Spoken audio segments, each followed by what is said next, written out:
Hey everyone, welcome to today's webinar presentation. We're going to be talking about reining in the SaaS sprawl, how Lead Venture turned their SaaS pains into SMP requirements for a scalable SaaS management experience. A little bit of housekeeping notes for today. For an optimal connection, we recommend that you use your computer audio in place of a telephone connection. All of your microphones are automatically set on mute to limit the background noise, so we cannot see you and we cannot hear you. And throughout the course of the presentation, if you have any questions, please be sure to submit those through the chat, and we'll have some time at the end of the recording where we'll be taking those questions and answering them.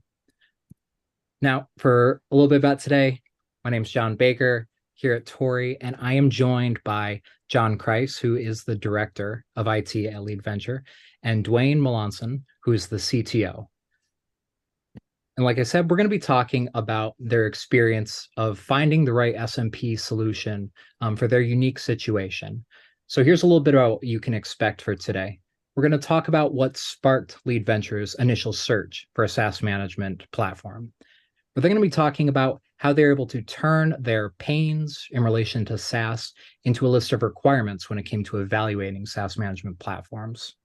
We'll also look at what some of the results were, both in the immediate as well as some of those long-term results. And then finally, we're going to get a little bit tactical and we're going to look at 5 takeaways, 5 tips for successful SaaS management based on their experience. And then we'll wrap it all up with question and answers at the end of the presentation. So with that in mind, we're going to kick it off, and I'm going to hand this off to Dwayne. And Dwayne, I'm hoping you can kind of paint a picture for everyone who's listening today about what was Lead Venture's situation? What sparked this search for a SaaS management platform? Sure thing. So let's start off with just a little bit about the company. So Lead Venture is a SaaS-based provider of digital dealer solutions for independent dealers across North America. And when I talk about digital dealer systems, digital dealer solutions rather, we provide services like online retailing, e-commerce, OEM programs, digital marketing, e-catalog, and other services across a whole bunch of verticals, including power sports, RV, marine, pre-owned auto, so used cars, tire and service, and outdoor power equipment, and a whole bunch of other verticals. And we serve independent dealers. We have a little over 55,000 independent dealers in the US and Canada. And as the CTO, I'm responsible for software development, for our corporate and customer-facing IT operations, for cybersecurity, and for our business applications. So we have a number of different go-to-market brands. If you look for Lead Venture as a brand, we're just essentially a parent company for a bunch of other brands that serve these various verticals. So one of the challenges, I joined Lead Venture about 4 years ago, and part of my charter was to bring things together and standardize. Lead Venture has grown a lot through acquisition, so we end up with various different types of technology spread across different physical locations around the world. And we didn't really have a reliable way to tell what we were running, where we're running it, who's using it. We had a lot of different silos, so pockets of G Suite, pockets of Microsoft Office 365, and just about any other thing that you can name, cats and dogs of IT everywhere. And not a lot of control because prior to me joining, a lot of the philosophy had been acquire a company, leave it alone, let it run itself, or let it run on its own the way it always has. And when I was brought in, the goal was to start standardizing, start aligning, start deduplicating, and so forth. So that was one of our challenges, along with things like shadow IT. And we were really trying to improve our efficiency, our oversight, and so forth, and get, as the slide says here, more visibility into what was running across this, sort of portfolio of companies that we'd brought together. So on the next slide, you talk about another aspect to this, which was we recognized that we were probably spending more money than we should because we had, separate tenants, and sometimes they were under different contracts, and you didn't get volume licensing, didn't get volume discounts. We had no idea how many of the licenses were actively being used. So we were, really flying blind in a lot of senses where we really needed an accurate inventory of what's out there, who's actually using it, what are they using it for, and then give us a good head start on trying to right size all of the licensing and ultimately save money and optimize our spend across all these different brands.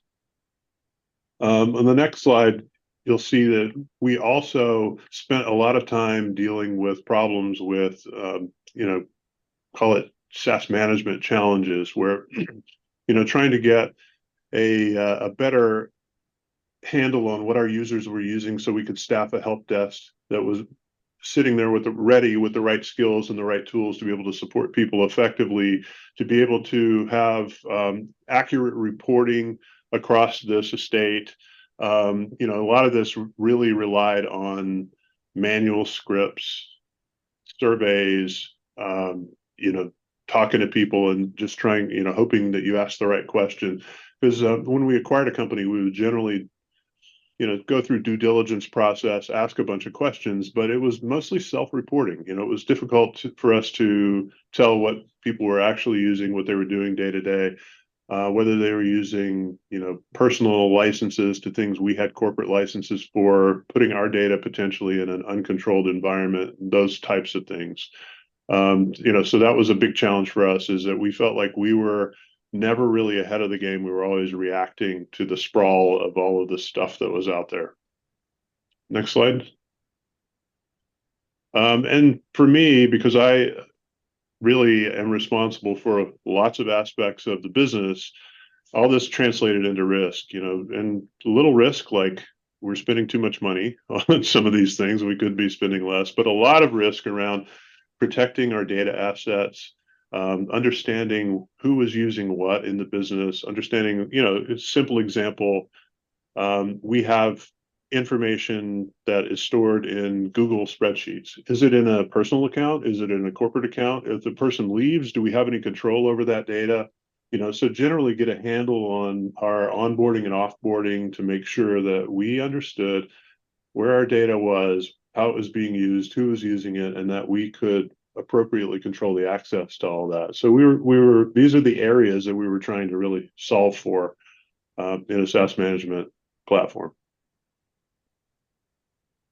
Yeah, So that with makes a that, lot. yeah, I think you hopefully have a feel for some of the pain that we were going through. Yeah. Well, I was just going to say that you've painted a big picture. I know that there's probably a lot of professionals out there who are kind of nodding their head right now and they're hearing these list of things, but now I kind of want to make this transition and hand it over to you, John, as we're talking about, Dwayne's articulated a lot of these pain points, but a lot of times it's kind of hard to articulate exactly where are these pain points coming from. A lot of it can just feel like general anxiety. And just from like conversations that I've had with you both did a really great job of turning these kind of nebulous pains and frustrations into very specific SMP requirements. I'm hoping you can kind of talk us through what that looked like. Yeah, absolutely. Happy to talk through those. Yeah. So yeah, definitely the unknown apps. I mean, you don't know what you don't know. And if it's out there, and how do you get there? How do you start to put together that view of what's out there? And as Dwayne had mentioned, as we've grown through acquisitions, and some of these things being self-reported, there were knowledge silos, and not everything was shared up front, and maybe when it was shared, it was partially shared. So there was a lot of things out there that were incomplete. So how do you put in a uniform solution that's going to give you that even-handed view of what's going across the organization? And then wasted spend, absolutely. You may have redundant technology, or you may have the same tool but multiple tenants. As going back to again, as we go through acquisition, some different companies may use a very similar tool, but then they're licensed in different tenants. And how do you identify that? And how do you consolidate that and make a strategy to consolidate that? Reactive, yeah, definitely reactive. Trying to one of my core things that we wanted to do in running the help desk, which is in my charge, is to make sure that employees get up and running and running effectively and have the right tools. but how do you know where to license them? What is the right license? How often are they going to use that license? Like these questions really come into play. And then also we want to, there's as you get in and you start to evaluate the organization, you start to get that view. You can kind of see where the risks are when it comes to maybe an employee account is left a little bit longer than it should be, or maybe it's forgotten about and it's orphaned and it's out there. I mean, these are all like real world challenges that you have when you're running an organization and you're onboarding and offboarding people. Next slide, please. So really, one of the biggest pieces of this puzzle was how do we gain this visibility? How can we look across the organization and see, hey, these are my apps, these are my known apps, these are the apps that should be there, the apps that people should be using. What are the apps that people are not using? And man, where did this app come from? Who's using this? We need to find out who that is and go and talk to this person and understand it. Because as you're putting together the work, maybe it is a valid app and it's part of that workflow that was just unknown to us and they needed it, or maybe it was something that was being, it's ready to be phased out. But going in armed with that data so that you can make these data-driven decisions is just crucial, because you want to preserve productivity, but you also want to protect the company. And then the multi-tenant portion, yeah, when you do several acquisitions in a year, there's the opportunity to have several pieces of redundant technology or tenants that all ultimately need to be consolidated and brought under corporate management. And then insights. Yeah, insights into the SaaS app. Who's using the app? How often are they accessing that app? Are they using a free license, or are they using a paid license? Can I reconcile that paid license within the accounting module and make sure that is actually paid for by us? So these are this level of visibility that was needed to start to rein in this work from home environment that a lot of people, a lot of companies are in, which just was really essential for us to succeed. Next slide, please. And then optimizing spend. Great. Yeah, optimizing spend is definitely a key point. The granular usage and insights, and using those insights to start creating benchmarks of what is, how many licenses do I need normally for this? What is the norm? And if it's not being used, having the tools to walk those licenses back. Over provision, underutilized is a term that's often thrown around a lot too. So a tool that helps you identify certain SaaS deployments that may be in that situation is only going to arm you for that upcoming renewal, because that renewal is coming up. And if you have the benchmarks to back it up, it's great to go into negotiations with a vendor actually having the data to back it up. And then you may see that a certain tool is serving the same function as another tool that another brand is using, and you can start to formulate a strategy, like which is the right tool. What tool do I want to implement in my organization? Because when you have common tools and you can leverage that through training, you can get your employees trained up on what the corporate standard is and get them productive and support the right tool set, and not try to support every tool set, because that's not a winning battle for anybody. And another angle on this too was that because we had grown by acquisition, a lot of our companies that we acquired were smaller, founder-led organizations, and a lot of things were paid for on credit cards. So for things you get a central bill, it's great. You can tell, like, okay, I know I've got this many users. Are we using that many? But when it's all buried in 12 or 20 different credit card statements somewhere, it's hard to stitch that together. And it's also easier for us to control things that get deployed on endpoints versus things that get logged into through a browser. So that was, those things all put together meant that we were spending a lot of money. We had no idea where some of it was going.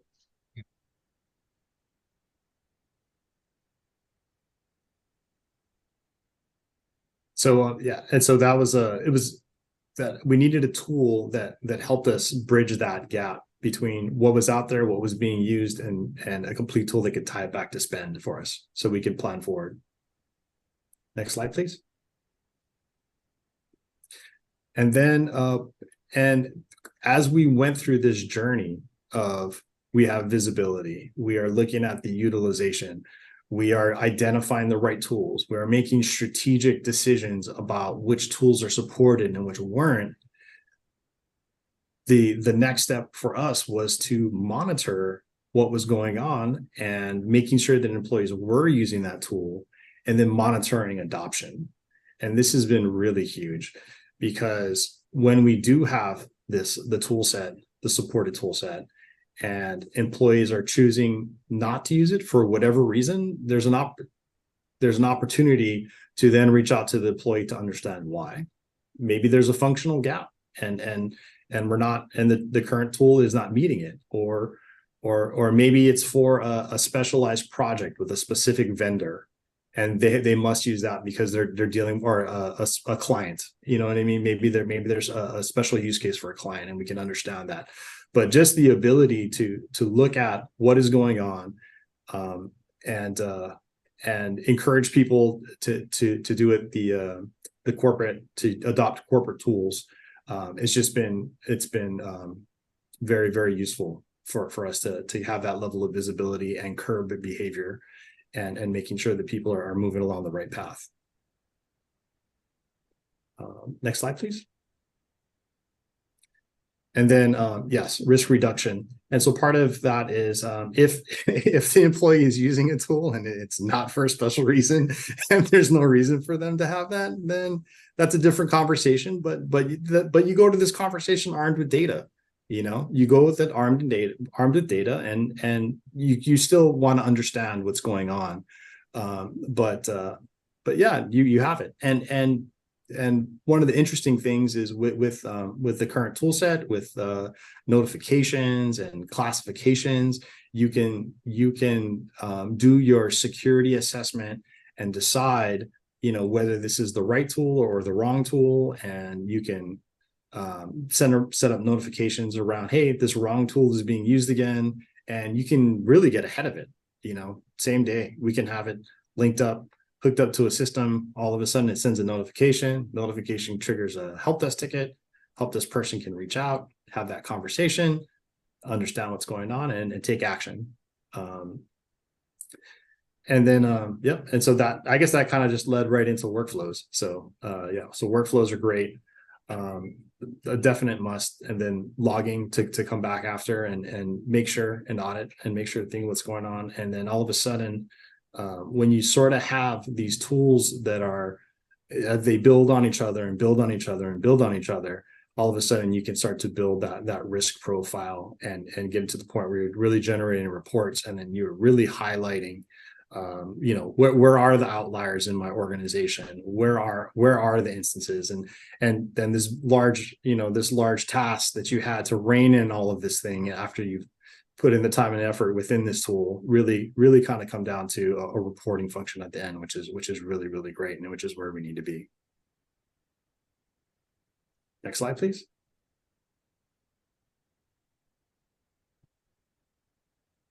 Yeah, so I guess where I'd go with this slide is basically having the platform. One of the things that happened when Dwayne and I were looking at choosing the right platform for us is basically finding a company that was responsive to our needs. No SaaS tool, especially when we were looking at this several years ago, no SaaS tool was perfect, and they are improving.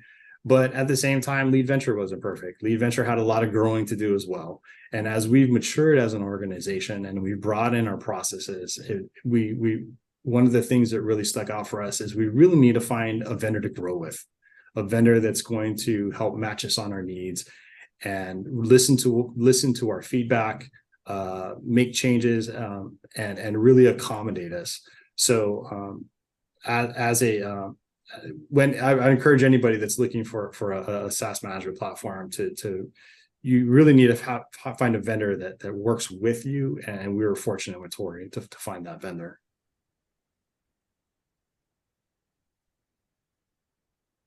All right, thank you, John. So with that all in mind, it's time to kind of shift the perspective, go from looking at the requirements to kind of looking at what happens on the other side or during the process of this implementation. So I'll kind of give this back to both of you if you want to kind of talk through a little bit about those results you saw with Torii, both the immediate impact, but also what were some of those more long-term outcomes. Yeah, and just to add a little bit to what John was saying about the relationship with Torii, when we started looking at this, it was late 2019. We made our selection in, roughly end of Q1 2020. If you remember what was going on in 2020, it was everybody, out of the office, go home. And, a couple of things really helped us a lot with that. One was we had a lot of ideas about things we wanted to be able to answer as people started moving out of the office and working from home. And we would throw those ideas out to the Torii team, and a lot of those became parts of the product pretty quickly. The other part of it was that, on a corporate network, you can control a lot of things. All of a sudden, we're dealing with a bunch of people who are out sitting in their house running on Comcast or Ziply or whatever fiber provider of your choice. And so having something that really was distributed to every endpoint via the browser was a huge plus there, where it pulled a lot of information in for us that we otherwise, I think, would have been blind to. So to me, I don't know, we're getting close to 4 years as a customer, and seems like one, time's flown. Two, I'm glad we can come back in the office and talk to people without a mask if we want. But three, I think we have, gotten a lot of value out of Torii during that time. When we first went in, we had an idea of what we thought were, what our landscape looked like, what our call it our tapestry of applications might look like. And I think the surprising things, once we started looking at the dashboard, John, every week, John and I would look at it, and he would come in with, "Hey, guess what? We're running this. Oh, wait, we're running that too. Hey, we're running that in 3 different places. We've got 40 users on this application we didn't even know about." So, that discovery, that visibility was huge, where, as we estimate, we didn't keep exact tabs on this, but we estimate we discovered at least 10 times more applications than we thought we had going into this. And it was eye-opening. John, any additional things around the visibility portion of this? I'm glad you mentioned the plugin, the browser plugin. I mean, once we got and we deployed that, we just saw so much that we didn't even know about, and it's hard to explain that until you see it for yourself. But what you think and what you think is out there versus what people are actually using in a home environment or an out of the office remote environment, it was more than we thought. So it was a very, very useful tool. And if you want to talk more about how that translated into this, if you go to the next slide, we can talk a little more about some of the savings we realized. Going in, savings was definitely a big component. We're private equity backed company. They always care about how much money you're saving. Are you spending too much in this area or that area? And finally, we had a way to kind of articulate that. I think a couple of things that were interesting for me when John presented the Torii story to me was that we could just upload bills and have it sort of auto associate with users and accounts. And that gave me an easy way to go talk to our finance team about what we had saved. And, just in the first year, in that 2020 timeframe, we estimate we saved over $100,000 in either unused or over provisioned licenses, getting better volume discounts by consolidating some things. It gave us a better way to have a conversation, not just about what we thought our organizations needed, but what we were actually spending money on. And, one of my philosophy is that, in the past, I came from a cybersecurity world, and the shape of your security spend should match the shape of your risk. And in this case, the shape of our application spend needed to match the kind of profile of our employee productivity. So, if we're spending things on things that don't really help the business achieve our core mission, don't really help us be responsible to our investors, then that's probably not a good way to spend our money. And we finally had data to be able to kind of slice and dice this and figure out, hey, we're paying for this. Should we be? Is there a better option? And as John was mentioning, we've discovered a lot of places where people were using some kind of off the list tool because of a shortcoming in our, corporate provided tool. So we ended up changing some of our application standards based on this so that we could better satisfy the needs of the business. And we wouldn't have really known about that otherwise. John, any more comments on you spend a lot of time looking into the billing and the license. And I think the billing has been great. I really enjoy the billing module and how you can tie expenses, and then it extrapolates out into what employee is actually using it, but also another component of cost savings really also comes around work that doesn't necessarily have to be done, that can be automated. Like even some of the notification pieces and the workflow pieces just really saved a lot of money. I mean, having to hire somebody to then have to follow up on a lot of these things when they can be automated just made it prohibitive. I mean, and if you don't have the time to do that, then all of a sudden your risk profile is increasing because the man hours, it just doesn't make sense to throw man hours at some of this I think stuff. if you move on to the next slide, there's some examples of some of the things we've realized. Yeah. So you want to talk about these, John? Yeah. So, through the notification systems and through the discovery, there's a lot of instances where, where you may find something that's not there, and you need it highlighted, and you need to either generate a ticket or you need to take some default regular action, whether maybe that's a notification to that person or a notification to a group of people.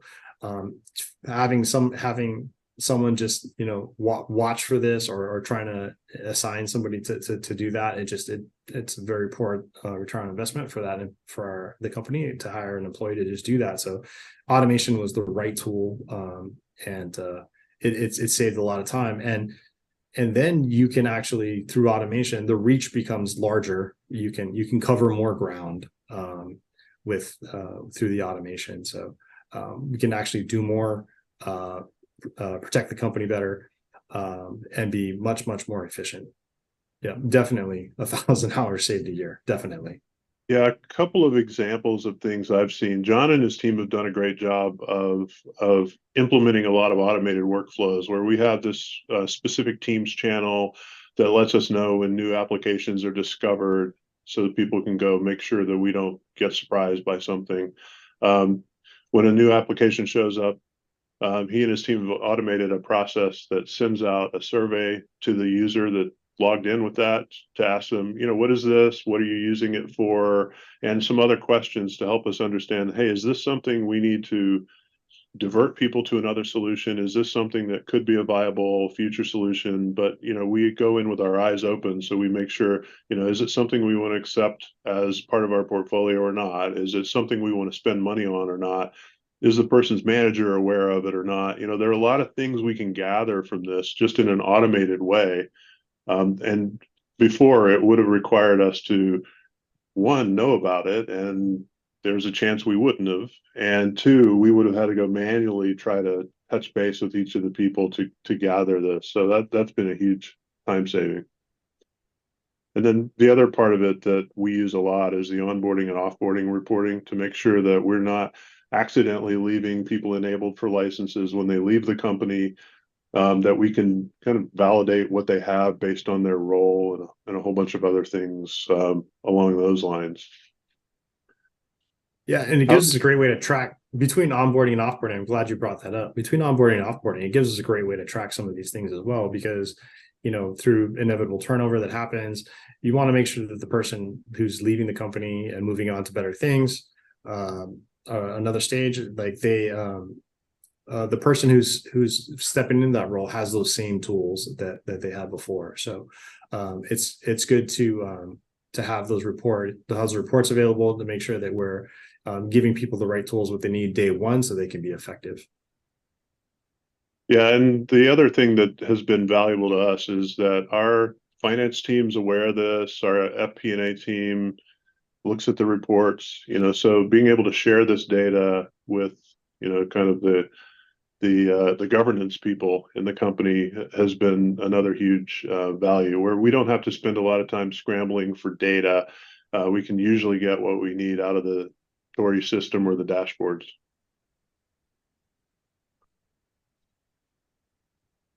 So any other thoughts on the benefits we're getting from Torii, John?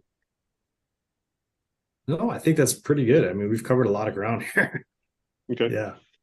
It's been a wealth of wisdom and tactical insight. So now we've kind of gone through. We went through the before state, looking at what life was like before Torii. Went through transitioning and turning those pain points into the requirements for an SMP, and we've looked at kind of the results on the other side.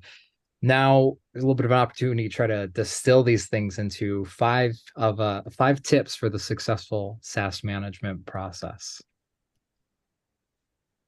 All right. So to start off, don't try to do everything at once. To me, if you can start off with just an inventory of what do I have and what am I spending on it, then you can get an idea about like, this thing is small, it's not worth my time right now. Here's a really big area of spend. I can go concentrate on that. So it gives you a way to kind of prioritize things because, I mean, we're almost 4 years into this and we still have, layers of the onion to peel and things that we, given a strategic priority or a risk that we identify, we can recalibrate, and we use the data there about, sort of user population and spend as key inputs to decide what we do now, what we can defer until later.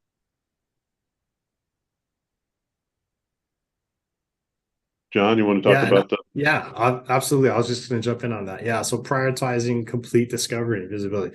This is huge. And it comes to like, especially with the way Torii works, it comes to identifying your identity stores. Maybe could be G Suite, it could be Azure, it could be a combination of the two. There could be just some it could be claiming your domains. So just really, really understanding what is out there and getting it out everywhere, getting that Torii plugin installed across. We actually deploy that through our Intune system, our MDM system.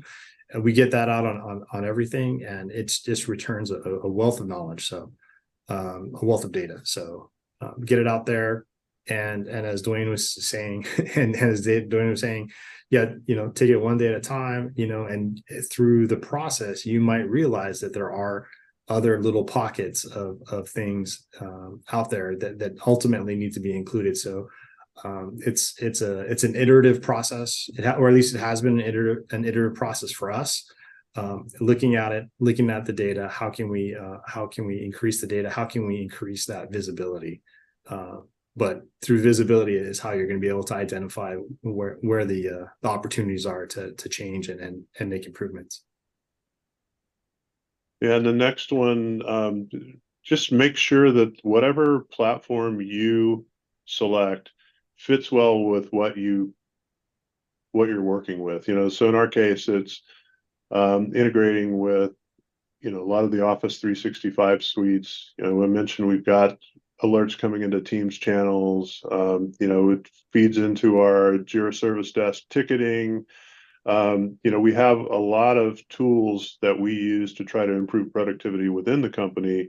And, in our case, Torii fit really well with all of them. And, a piece of that too about adapting to your needs. Every now and then we run across something like, hey, we're not getting accurate data from this, or we don't know how to monitor for this specific application properly. And, feed that back into your vendor partner. And in our case, Torii has been very responsive in helping us either solve that, or adding a new capability so that we can monitor what we need to be successful with our goals, which for us is really about managing that risk, containing the cost, and understanding really what we're doing across the whole environment. The next one, yeah, we alluded to this a little bit, but it's just, John talks a lot about, are you really getting this much value out of the product that you're using, and ask those questions. And sometimes the answer is no, and we might be able to find a cheaper solution, or educate them on why it's better off just to use, hey, instead of using this application, why don't you use this one that's built into Office 365 that is included in your E3 license. We spend a lot of time educating people. And one aspect of that, which it's not called out here specifically, but one of the things that I think is useful is to call attention to this visibly in the company. We're not up to something secret. We just want to try to protect the company's best interests. And we talk about it in our town halls. We talk about it in management meetings. We help people understand what we discovered, how we discovered it, and why we care. So that people don't feel like we're always just trying to catch them doing something wrong. It's really just about how we can help make the right thing easy and the wrong thing difficult on a systematic basis across all of the applications that people are using. John, you work a lot with Torii. Do you want yeah. Torii has been great. I mean, even I think we were just mentioning like day one when we got into this thing, and I was talking with Dwayne, like we had multiple domains that we had to support, and Torii was out there, and from day one, they actually met some of our most difficult requirements. We had looked at a couple different vendors, and they couldn't support us at a base level, and that's really one thing that I really appreciate from Torii, is that they've listened to our needs, and they've given us the tools that we need to take on this management task of SaaS for our company. So definitely encourage people out there to have that dialogue with their SMB vendor, make sure that they are meeting your needs, and putting that as a part of your evaluation process if you're looking to take one on. And with a partner, for us, Torii, but with a solid partner, you're really going to realize the time savings, the cost savings, and the efficiencies that go on within a corporation. And these are critical things for us as Lead Venture to succeed where we're at. Is to have those benefits from a solid partner. All right. Well, that concludes the formal portion of the presentation. Thank you, gentlemen, so much for your time. But now we're going to transition over into questions. So I'm just going to look over at the queue and see what kind of questions we've got here. All right, we have one. How has Torii impacted your day to day? I could take that one, definitely. Yeah, prior to having Torii, if we had requests that came in around, whether it was a software license or user request, a lot of times we would have to dig into some documentation and find some username and password, and we'd have to go through a separate administrative portal, and hopefully there was only one and there wasn't multiple, because of the multiple brand aspect. And then, then we'd have to change the credentials without telling you. And nobody changed exactly. And nobody changed the credentials. And oh my gosh. And just, it would start this, we'd have to start hunting these things down, and then after you finally get into there and you're looking at it, and you're looking at this long list of employees that are currently licensed, and you're scratching your head, do I need to take on additional licensing cost, or is one of these licenses unused? And then all of a sudden you're doing an ad hoc analysis, on what's the utilization here. And you're worried about whether you should sign up for this or not, because some things are pay as you go, some things are 30 days, some things are a year commitment. And so, you may be signing up for something that you really don't want to carry for a year. So anyway, just that whole process of tracking things down and having a tool like Torii just gave you so much more confidence going forward, and knowing that when these types of requests came along, you could handle them more effectively.